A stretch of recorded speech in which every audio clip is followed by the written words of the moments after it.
All right, Coach, another tough one. Kick right at the end. Can you tell us about leaving just that much time left on the end of the clock and what happened there? Well, Boris tried to overkick the ball, ended up hitting the ball out of bounds, which we wanted to try to kick it as deep as we could to try to kick it through the end zone if we could to get a point. He overkicked the ball, ended up giving them the ball at midfield, and gave them an opportunity to try and win the game. Tell us a little bit about the defense tonight. A lot of explosion plays.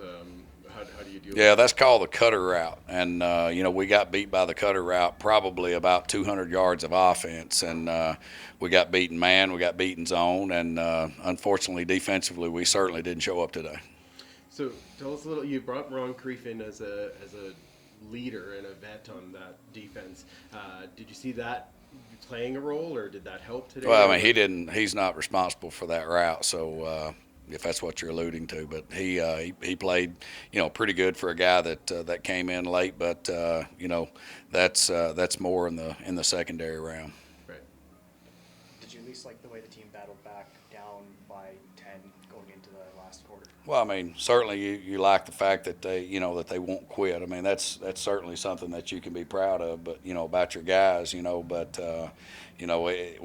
we create ways to not win games, and we've got to fix that. I mean, Boris has been a kicker in this league a long time, and we just made an error there. He tried to play too hard, tried to do too much, and we've all been guilty of trying to play and do something outside the framework of what we're asked to do, and unfortunately, it bit us once again.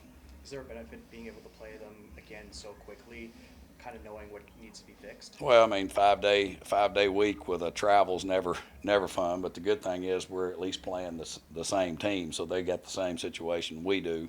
They've got to fly back home and play us in 5 days. So certainly we've got some things to fix on defense and really all three phases, because I felt like they outplayed us today in all three phases.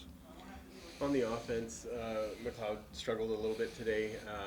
Crowd's getting a little loud, chanting for "We want Trey." Do you guys hear that on the sideline? Yeah, you hear it, and it's they pay for the tickets to get in the games, and it's their prerogative to it doesn't help, but it makes a guy that's done nothing but work as hard as he possibly can. He's here without his family, and he lives right over here. I'm sorry.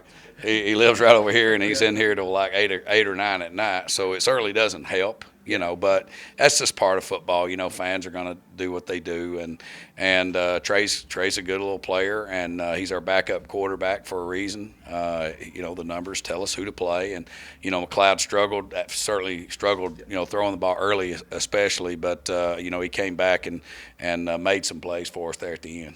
On a positive note, there seems to finally Gino gets into the play a little bit more. Tell us about seeing that connection happen. Yeah, I mean, it's something that we need to do, and then KB, we got to get KB going as well. I mean, so we've got good players at those positions, and certainly he made some great plays for us today. All right, thank you. Thanks, Coach. Sorry about that. It's all good, Coach.